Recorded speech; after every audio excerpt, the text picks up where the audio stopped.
नर पिशाच की प्रेम कहानी। रात के लगभग 12 बज रहे थे। एकाएक रेलगाड़ी स्टेशन पर रुकी और मनोज अपना सामान और बिस्तर बंद लेकर नीचे उतरा। उसने देखा कि स्टेशन पर काफ़ी सन्नाटा पसरा था और वहाँ उसे कोई कुली भी नज़र नहीं आ रहा था। ट्रेन से उतरने वाले यात्रियों में वो ही था जो अकेला ही ट्रेन से उतरा था। छोटा सा स्टेशन था और स्टेशन के किनारे पीपल के पेड़ लगे थे और 2-4 बेंच पड़ी थी। मनोज अपना सामान लेकर एक बेंच पर बैठ गया और उसने अपने हाथ में जो ओवरकोट ले रखा था वो उसने पहन लिया, क्योंकि बाहर उसे सर्दी का एहसास ज़्यादा हो रहा था। उसे लगा कि उसे सुबह तक शायद यहाँ इंतज़ार करना पड़ेगा, तभी ठाकुर शिव प्रसाद सिंह जी की हवेली जाने के लिए उसे कोई साधन मिलेगा। लेकिन तभी एक बूढ़ा सा आदमी कंबल ओढ़े हुए मनोज के पास आकर रुका और उससे पूछा, आप ही मनोज अवस्थी बाबू हैं? जी हाँ, लेकिन आप कौन? मनोज ने पूछा। जी मैं रंगीला, ठाकुर साहब का नौकर।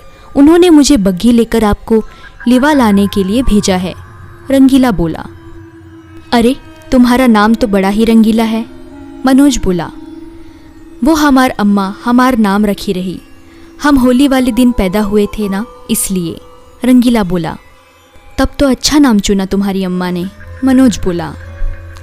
फिर रंगीला ने मनोज का सूटकेस और बिस्तर बंद उठाया और बोला, मनोज बाबू हमारे पीछे पीछे चले आइए। और फिर दोनों आगे पीछे चलने लगे और कुछ ही देर में वे दोनों बग्घी के सामने थे। सामान रखकर दोनों बग्घी में चढ़ गए और रंगीला ने बग्घी चलानी शुरू कर दी। मनोज ने देखा कि स्टेशन की तरह रास्ता भी बहुत सुनसान था। ऊपर से अमावस की काली रात और काला अंधेरा। रास्ते के पेड़ भी भूतों की तरह ही नजर आते थे। पेड़ों के ऊपर बैठे उल्लुओं की आंखें चमक रही थी। यदा कदा पेड़ों पर चमगादड़ भी उड़ते हुए नजर आ जाते। तभी मनोज ने रंगीला से पूछा, अभी ठाकुर जी की हवेली बहुत दूर है क्या? नहीं, बस यहाँ से लगभग 5 कोस दूर होगी, रंगीला बोला। तुम इसे पास में कह रहे हो और मुझसे तो अब नहीं रहा जा रहा, मनोज बोला।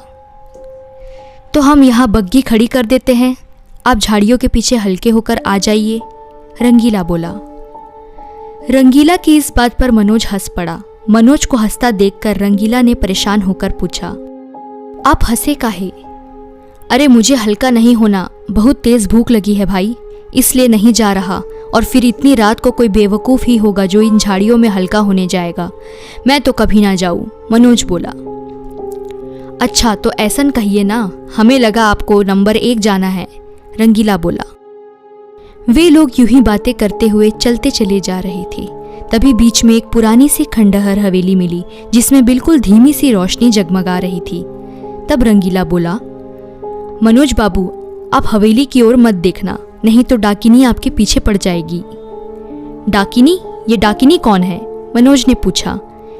जी पिशाचिनी, जो लोगों का खून पीती है। जो भी उसके चक्कर में फंस जाता है तो जिंदा नहीं बचता, रंगीला बोला।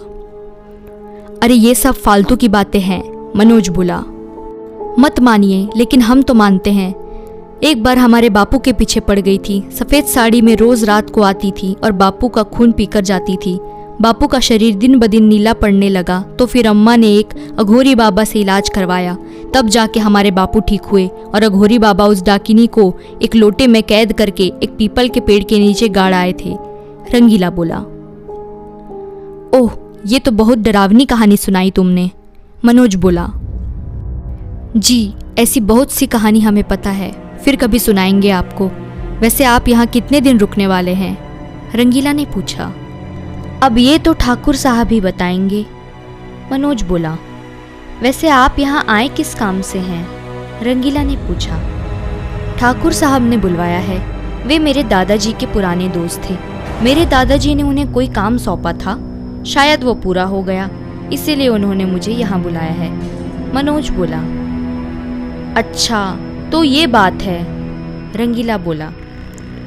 वैसे उनके परिवार में कौन कौन है? मनोज ने पूछा। जी 2 बेटे और 2 बहुएं हैं, 2 पोते और 3 पोतियां हैं। ठकुराइन तो कब की चल बसी, लेकिन इतना बड़ा परिवार होने के बावजूद भी वे अकेले ही इतनी बड़ी हवेली में रहते हैं। सारे परिवार को विदेश भेज दिया है और ना जाने कौन सा राज है जिसे वे हर दम दूसरों से छिपाने की कोशिश करते रहते हैं, रंगीला बोला। क्या कह रहे हो? मनोज ने पूछा। सच कहते हैं मनोज बाबू, वे हमेशा खौफ के साए में रहते हैं। रंगीला बोला। ऐसा कौन सा राज है जिसे वो छुपा रहे हैं? मनोज ने कहा। वही तो मनोज बाबू, हम तो खुद ही सोच रहे थे। रंगीला बोला। अब तो भाई मुझे हवेली जाने से डर लग रहा है। ऊपर से हवेली इतनी सुनसान जगह है, वहाँ से रेलवे स्टेशन भी इतनी दूर है कि कभी भागना हो तो भाग भी ना पाऊँ। मनोज बोला। मनोज की बात सुनकर रंगीला ठहाका मारकर हंस पड़ा और उसकी तेज हंसी की आवाज़ पूरे इलाके में गूंज गई, जो काफ़ी डरावना माहौल बना रही थी। कुछ ही देर में वे दोनों हवेली पहुंच गए और बग्घी हवेली के लोहे के गेट के पास रुकी। दरबान ने दौड़कर गेट खोला। फिर बग्घी भीतर के मैदान से होते हुई हवेली पहुंचकर उसके दरवाजे के सामने खड़ी हो गई। हवेली का दरवाज़ा खुला और मनोज बग्घी से उतरकर हवेली के भीतर पहुंचा। पीछे पीछे रंगीला भी सामान लेकर पहुंचा। हवेली पहुंचकर वो ठाकुर शिव प्रसाद जी से मिला। ठाकुर साहब बोले, आपका कमरा ऊपर है, आप जाकर हाथ मुंह धोकर कुछ खा लीजिए, सब कुछ आपको अपने कमरे में ही मिल जाएगा। खाना भी टेबल पर लगा हुआ है। यहाँ मैं अकेला रहता हूँ, इसलिए मैंने ज़्यादा नौकर नहीं रखे हैं। बग्घी चलाने के लिए रंगीला है, खाना बनाने के लिए गंगाराम है और हवेली की साफ सफाई का काम मैंने धन्नो को सौंप रखा है। ये मेरे बहुत पुराने और विश्वसनीय नौकर है। मेरे साथ साथ ये तीनों भी बूढ़े हो चुके हैं, लेकिन इन सब की वफादारी अभी भी बरकरार है। आप जब खा पी ले तो यहीं बैठक में आ जाइएगा। मैं तब तक यहाँ बैठकर आपका इंतज़ार करता हूँ। हाँ, कोई जल्दबाजी मत कीजिएगा, आराम से आइए। रंगीला आपको आपके सामान के साथ आपके कमरे तक छोड़ आएगा। जी बहुत अच्छा। और इतना कहकर मनोज अवस्थी दिमाग में हजारों सवाल लिए हुए अपने कमरे में पहुंचा। वो मन ही मन सोच रहा था कि आखिर ठाकुर साहब मुझसे चाहते क्या हैं। फिर मनोज ने फालतू की बात ना सोचते हुए अपनी भूख पर ध्यान केंद्रित किया। रंगीला भी सामान रखकर जा चुका था। फिर वो सबसे पहले बाथरूम गया। वहाँ जाकर अपने हाथ मुंह धोकर वह लौटा। बिना कपड़े बदले ही तौलिए से चेहरा और हाथ पोंछकर खाने के टेबल पर बैठ गया। खाना बहुत ही लजीज था और वो भूखा, तो बस चुपचाप पहले उसने खाना खत्म किया और फिर डकार मारकर 2 घड़ी वहाँ पड़े बिस्तर पर लेट गया। फिर कुछ सोचकर उसने अपना सूटकेस खोलकर रोजमर्रा के कपड़े निकाले और उसने अपना कोट उतारकर एक ओर रखा। फिर अपने कपड़े बदलकर रोजमर्रा के कपड़े पहन लिए। कमरा काफ़ी गर्म था क्योंकि उस कमरे में आग का भी इंतज़ाम था, इसलिए उसे ज़्यादा गर्म कपड़े पहनने की ज़रूरत महसूस नहीं हुई। उसने एक गर्म शॉल अपने चारों ओर लपेटा और ठाकुर साहब के पास चल पड़ा। वो सीढ़ियाँ उतरकर नीचे बैठक में पहुंचा। उसने देखा कि ठाकुर साहब आराम कुर्सी पर बैठकर कोई किताब पढ़ रहे हैं। वो ठाकुर साहब के पास पड़ी हुई कुर्सी पर जा बैठा और उनसे बोला, जी बताएं क्या बात है, आ गए आप। ठाकुर साहब ने अपना चश्मा उतारकर वहीं रखे स्टूल पर रख दिया और हाथ में ली हुई किताब भी बंद कर दी। फिर मनोज से बोले, चलिए मेरे साथ, मैं आपको कुछ दिखाना चाहता हूँ। और फिर मनोज उनके साथ चल पड़ा। ठाकुर साहब पहले अपने स्टडी रूम में ले गए, जहाँ अलमारियों में बहुत सी किताबें भरी पड़ी थी। फिर उन्होंने अपने टेबल की दराज में से एक चाबी निकाली और स्टडी रूम के बीच वाली अलमारी को खिसकाने लगे। अलमारी भारी थी और उसमें किताबें रखी होने के कारण और भी भारी हो गई थी। ऊपर से बूढ़ा शरीर, उनसे अलमारी नहीं खिसकी तो मनोज बोला, मैं भी आपकी मदद करता हूँ। और इतना कहकर मनोज अलमारी खिसकाने में उनकी मदद करने लगा। अलमारी खिसक गई तो मनोज ने देखा कि वहाँ एक खुफिया दरवाज़ा है और उसमें बड़ा सा ताला लगा हुआ है। उस खुफिया दरवाजे के ताले को ठाकुर साहब ने दराज से निकाली हुई चाबी से खोला। भीतर बहुत ही अंधेरा था तो ठाकुर साहब बोले, मैंने बैठक में एक लालटेन जलाकर रखी थी, जाओ उठा ले आओ। मनोज ठाकुर साहब के कहे अनुसार लालटेन उठाकर लाया और दोनों उस अंधेरी सी गैलरी में चल पड़े। जैसे जैसे दोनों भीतर घुसते जा रहे थे तो उन्हें ठंड का और अधिक आभास होता जा रहा था। मनोज को डर भी लग रहा था और वो यही सोच रहा था कि आखिर ठाकुर साहब उन्हें लेकर कहाँ जा रहे हैं। कुछ ही देर में ठाकुर साहब रुके और मनोज से कहा, अब यहीं रुकिए। उनके कहने पर मनोज वहीं रुक गया। तब ठाकुर साहब ने अपने हाथ में ली हुई लालटेन ऊपर की और उसकी रोशनी से दीवार पर देखा तो वहाँ एक और दरवाज़ा था, पर उस दरवाजे पर कोई ताला नहीं था। ठाकुर साहब ने उस दरवाजे की कुंडी खोली तो एक सुनहरी सी रोशनी उस दरवाजे से बाहर आने लगी। ये देखकर मनोज थोड़े आश्चर्य में पड़ गया, पर तभी ठाकुर साहब मनोज से बोले, आइए भीतर चले आइए। मनोज उनके पीछे पीछे भीतर जाने लगा। वे उसे कांच के गोल पारदर्शी खोल के पास ले गए और बोले, इसे ध्यान से देखो। मनोज ने वहाँ जो देखा तो उसे देखकर वो अचंभित रह गया। उस कांच के खोल के भीतर एक भयानक सा छोटा सा जीव था जो मटमैले रंग का था। उसकी लंबी पूंछ थी, 2 सींग और बड़े बड़े नुकीले भयानक दांत थे। उसकी आंखें खून जैसी लाल थी और सबसे बड़ी आश्चर्यजनक बात तो ये थी कि वो जीवित था। जब मनोज उसे देख रहा था तो वो भी मनोज को उदास भरी निगाहों से देख रहा था। उस जीव के चेहरे पर खुशी और गम के मिले जुले भाव थे। मनोज के लिए ये बहुत ही अद्भुत नज़ारा था। उसने ऐसा जीव अपने जीवन में पहली बार देखा था और उसे उसके बारे में जानने की बहुत उत्सुकता हो रही थी। चूँकि वो प्रोफेसर होने के साथ साथ एक लेखक भी था, इसलिए उसके बारे में जानने के लिए उसकी जिज्ञासा और भी बढ़ गई थी। तब उसने ठाकुर साहब से पूछा, ठाकुर साहब, ये कौन सी बला है? मैंने ऐसा जीव अपनी ज़िंदगी में पहली बार देखा है। चलो मैं तुम्हें इसकी कहानी सुनाता हूँ। ठाकुर साहब बोले, इसकी कहानी भी है? मनोज ने पूछा। हाँ, ये एक वैम्पायर है जो तुमने केवल कहानियों में ही पढ़े होंगे। ये रक्त चूषक होते हैं। ठाकुर साहब बोले, जी मुझे पता है कि ये रक्त चूषक होते हैं, इन्हें पिशाच भी कहते हैं, लेकिन ये सच में होते हैं मुझे ये आज पता चला। मैंने पहली बार किसी पिशाच को देखा है। मनोज बोला, तो फिर इसकी कहानी सुनो। और इतना कहकर ठाकुर साहब ने कहानी सुनानी शुरू कर दी। ये बहुत पुरानी बात है, यही कोई लगभग 70 साल पहले की। एक बहुत प्यारी बच्ची किसी गांव में अपने माता पिता के साथ रहा करती थी। उसका नाम कालिंदी था। उसकी उम्र लगभग 10 साल थी। वो बहुत ही प्यारी सुंदर थी। उसकी मीठी मीठी बातें सबका मन मोह लेती थी। उन सबका जीवन हंसी खुशी गुजर रहा था और तभी उस गांव में सूखा पड़ गया।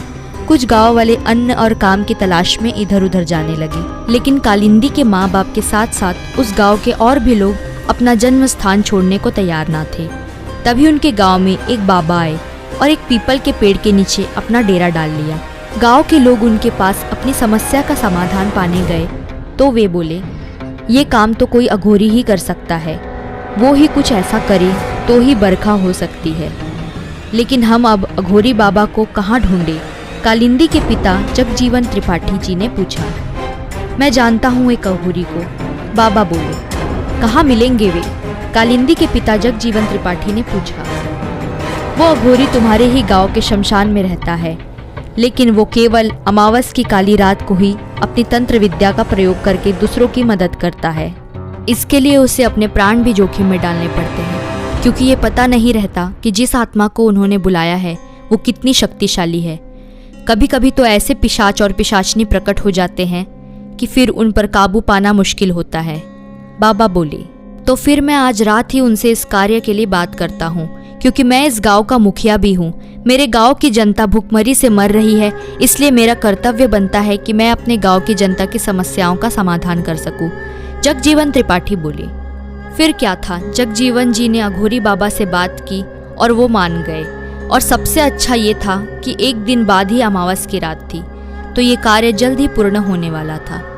अघोरी बाबा मान भी गए इस कार्य के लिए और उन्होंने शमशान घाट पर अपना अनुष्ठान करना प्रारंभ भी कर दिया। काला घेरा बनाकर उस पर खोपड़ियाँ और हड्डियाँ सजाकर वे मंत्रों का जाप करने लगे। उन्होंने गांव वालों से वहां ना आने के लिए मना किया और बोले कि देखना, मेरा अनुष्ठान पूर्ण होते ही बरखा होगी। और ऐसा ही हुआ। उस रात आधी रात के बाद से ऐसी बारिश शुरू हुई कि दूसरे दिन दोपहर तक होती रही। जब बादल खुले तो जगजीवन जी के साथ साथ और गांव के लोग अघोरी बाबा का शुक्रिया अदा करने पहुंचे। लेकिन वहां का नज़ारा देखकर वे सब भयभीत हो उठे, क्योंकि वहां अघोरी बाबा की एक पेड़ के नीचे लाश पड़ी थी, जो कि एकदम नीली पड़ चुकी थी। ऐसा लग रहा था कि जैसे किसी ने बाबा का खून चूस लिया हो।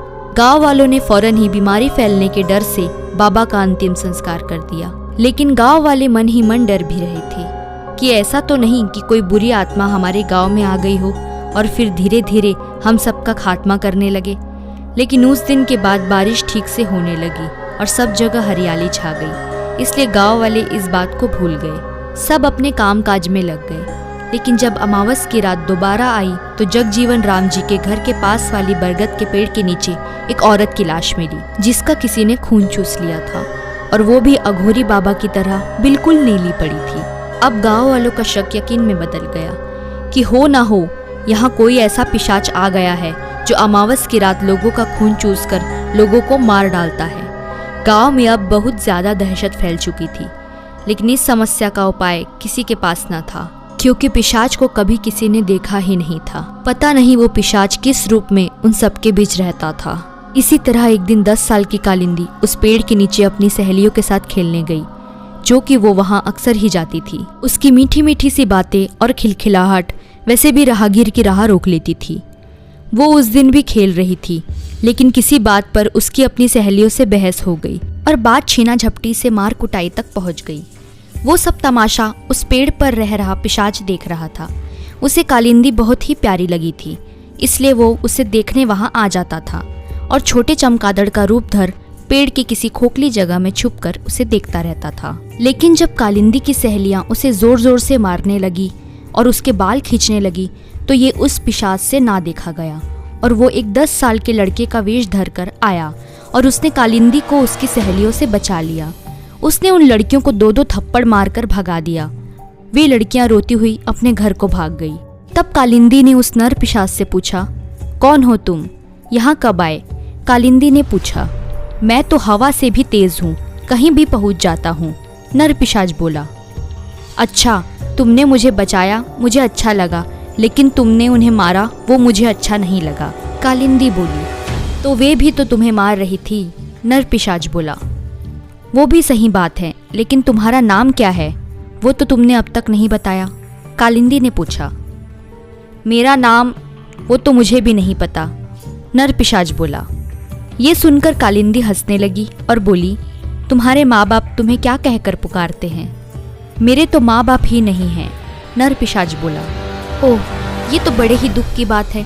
कोई बात नहीं, आज से मैं तुम्हारी दोस्त हूँ और तुम हवा से भी तेज हो, इसलिए आज से तुम्हारा नाम पवन है। कालिंदी बोली, पवन, ये तो अच्छा नाम है। नर पिशाच खुश होकर बोला, तुम रहते कहाँ हो? कालिंदी ने पूछा। मैं इस पेड़ पर रहता हूँ, पवन बोला। ये सुनकर कालिंदी फिर हंसी और बोली, भला पेड़ पर भी कोई रह सकता है? पेड़ पर तो बंदर रहते हैं, तो मैं अब कहाँ रहूँ? पवन ने पूछा। वो उधर उस खेत के पास जो एक टूटा फूटा पुराना महल है, अब उसमें कोई नहीं रहता, तुम वहीं जाकर रहो और मैं तुम्हारे लिए रोज वहीं खाना ले आया करूँगी। कालिंदी बोली, ठीक है। पवन बोला, आज से मैं और तुम सच्चे दोस्त हैं। कालिंदी इतना कहकर चली गई। अब रोज कालिंदी पवन से मिलती, उसके लिए खाना लाती और खिलखिलाकर हंसती रहती। ये देखकर पवन मन ही मन कालिंदी को देखकर खुश होता रहता। ये बात कालिंदी ने अपने माँ बाप से कही तो वे बोले, किसी अनजान लड़के से मिलना जुलना ठीक नहीं, इसलिए तुम उससे मत मिला करो। माँ बाप की हिदायत के बाद फिर कभी कालिंदी ने पवन का जिक्र किसी से नहीं किया, अपने माँ बाप से भी नहीं, लेकिन उसने पवन से मिलना भी नहीं छोड़ा और उसके लिए खाना ले जाना भी नहीं छोड़ा। भी अच्छा रहा कि अब की बार अमावस की रात में किसी का खून नहीं हुआ, किसी की लाश नहीं मिली गांव में, और उसके बाद भी किसी अमावस में ना तो किसी की लाश मिली और ना ही किसी का खून हुआ।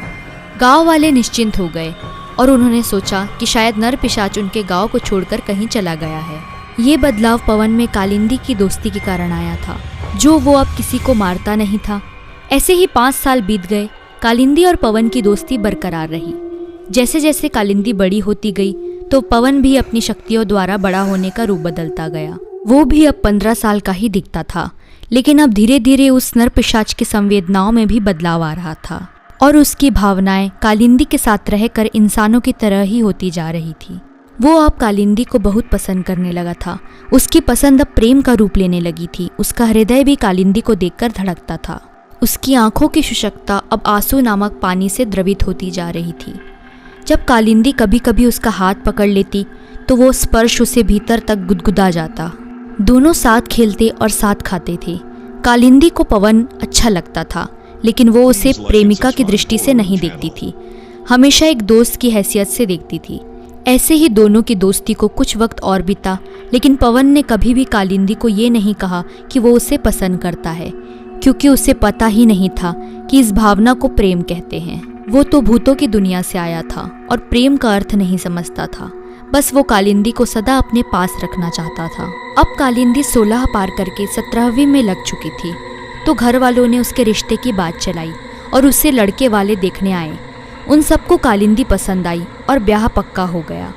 ये बात खुश होकर जब कालिंदी ने पवन को बताई तो उसे बहुत बुरा लगा और उसने कालिंदी से पूछा, क्या तुम मुझे छोड़कर चली जाओगी? ब्याह के बाद मुझे तुम्हें छोड़कर जाना ही होगा, कालिंदी बोली।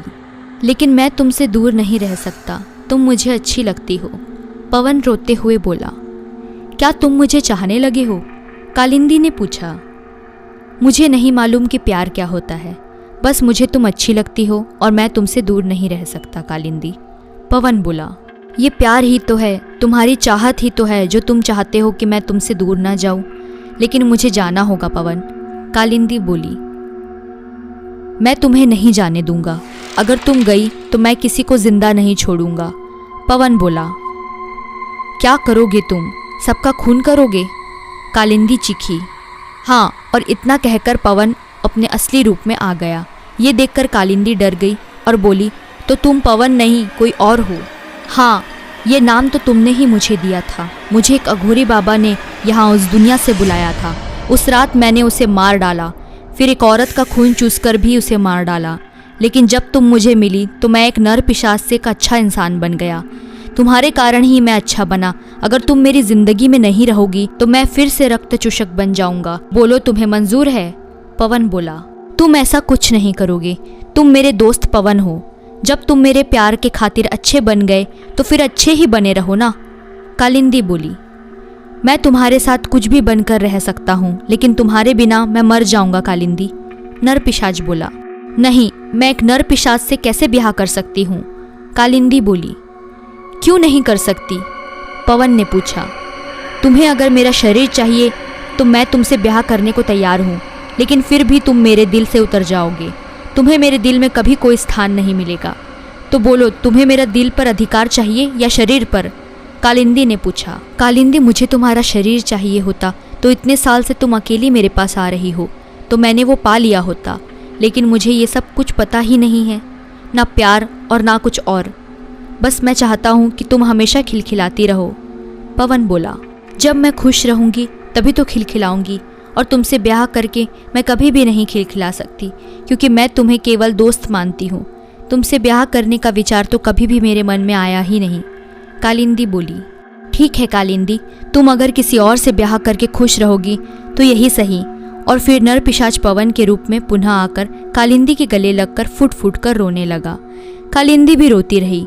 जब दोनों का रोना बंद हुआ तो पवन बोला, मेरी अभी इस दुनिया में 60 साल उम्र और रह गई है, इसलिए मैं चाहता हूँ कि तुम मुझे कैद करके अपने पास रखो। मैं छोटा होकर एक कांच के गोले में कैद हो जाता हूँ और तुम मुझे अपने साथ किसी बक्से में बंद करके ले जाना। 60 साल बाद जब तुम्हारी तीसरी पीढ़ी का सबसे छोटा सदस्य, मतलब कि तुम्हारे खानदान का सबसे छोटा पोता, जब मेरे ऊपर पवित्र गंगा जल छिड़केगा तब मैं मुक्त हो जाऊंगा। याद रहे, जब थोड़ी रात हो और थोड़ी सुबह, तभी मेरे ऊपर गंगा जल छिड़का जाए। फिर पवन अपना रूप बदलकर एक छोटा नर पिशाच बन गया और स्वयं को कांच के गोले में कैद कर दिया। कालिंदी उसे अपने दुपट्टे में समेटकर घर ले आई और बक्से में छुपाकर ताला लगा दिया। फिर जब कालिंदी का ब्याह हो गया तो उसने ये बात अपने पति से बताई। उसके पति ने भी उसकी बात पर भरोसा कर लिया और अपने सबसे अच्छे मित्र को ये बात बताई। उसने उससे कहा कि वो उस नर पिशाच को अपने यहाँ छुपाकर नहीं रख सकता, क्योंकि उसका घर बहुत छोटा है और उसका पूरा परिवार भी उसके साथ रहता है। कालिंदी के पति का दोस्त अपने दोस्त की मदद के लिए तैयार हो गया और उस नर पिशाच को अपने साथ छुपा कर ले गया। कालिंदी और उसके पति तो इस दुनिया से कब से चल बसे और अपने दोस्त के पास उस पिशाच और उसके राज को छोड़ गए।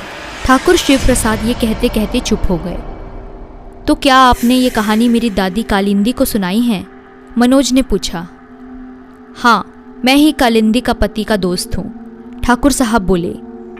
तो क्या इस पिशाच की मुक्ति मेरे हाथों लिखी है? मनोज ने पूछा। हाँ, तुम ही उनकी तीसरी पीढ़ी की सबसे छोटी संतान हो, ठाकुर साहब बोले। ओह, इसीलिए आपने मुझे यहाँ बुलाया है? मनोज ने पूछा। हाँ, तो अब देर किस बात की? ना सुबह है और ना अब दिन।